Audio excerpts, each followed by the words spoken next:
Hey everybody, 21st of January of 2012, coming to you with the Aquarius new moon video that'll happen on the 23rd, 2:40 a.m. in Eastern Time here in the US. This one will be interesting to remember on a new moon. We want to manifest as the sun and moon are together in the sky from our perspective. Well, Mercury there as well. You may be able to communicate not only to others but yourself what it is you would like, what it is that you'd like to have, what it is you want to manifest. So make sure you take the time out. I know it's early in the morning or middle of the night, but it's going to be a very good moon for you to communicate your unique needs and wants to the universe and to yourself. Now this moon is going to have an interesting T-square. Saturn, the planet of work, discipline, time, restrictions, limitations, will be opposite Jupiter. Jupiter is the expansion planet, luck. Tries to bring you abundance. It's where we wander, where we kind of philosophize. Jupiter's that planet. Having those two extremes, you're going to swing between the two. One day you'll feel like you got it going on. The next day, nothing's going on. There's no possibilities. That could swing within the hour. Watch that. Be careful.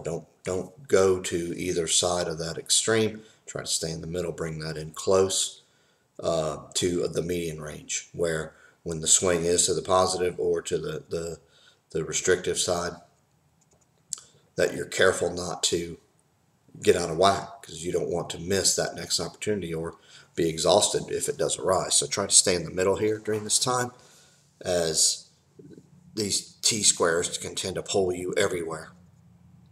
And it can be, like I said, within a day, within an hour, within a minute. The interesting part of this T-square is where the T will meet. Those two are the oppositions, or maybe the crossing of the T, where the T line is perpendicular to the sun and the moon. And it's going to be new in the sign of Aquarius. When we have something like this new moon, it's karma, nature. Aquarius is where we seek the truth as we see it, as we understand it, from our perspective, from our own uniqueness.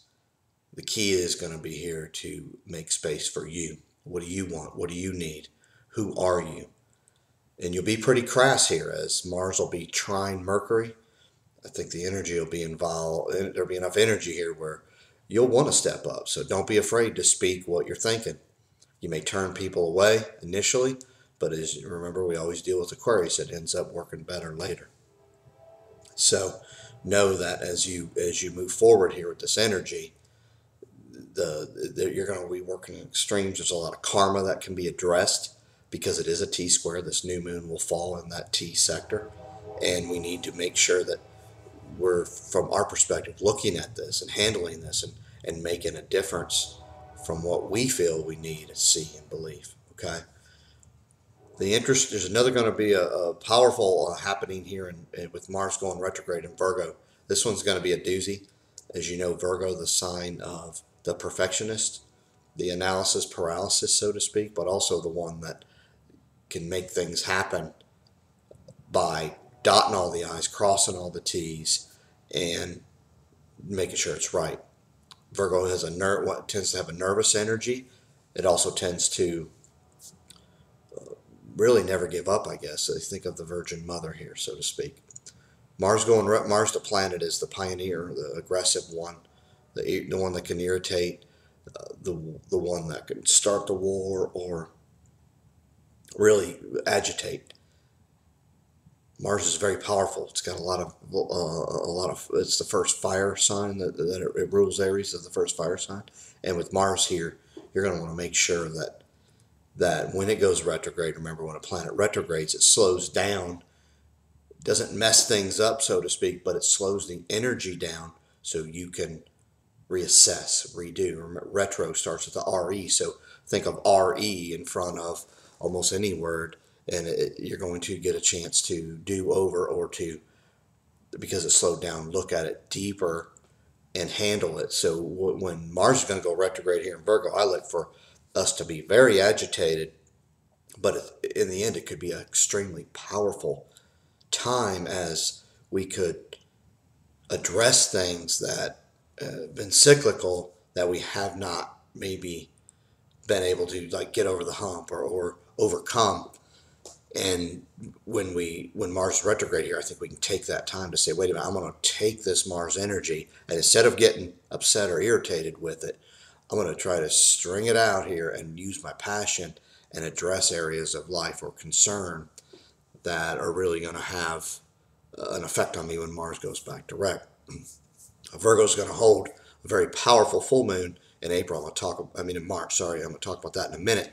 So I really want you to take the time to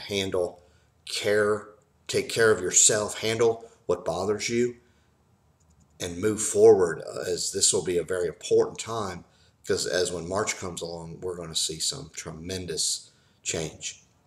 So any questions? YPI 2012, YPIE 2012, or you can just email me here on the channel. But I think you'll like what this moon can bring. Remember, Aquarius leaves us better than we're found. It's up to us to open to the universe and know that the plan that the universe has is better than anything we could possibly put together if we just prepare ourselves to be ready when the opportunity arises. There's never been a better time for us to find who we are and what we are. Aquarius, I think, is the way to then create that future that we need best. Hope you enjoy. Thank you for watching.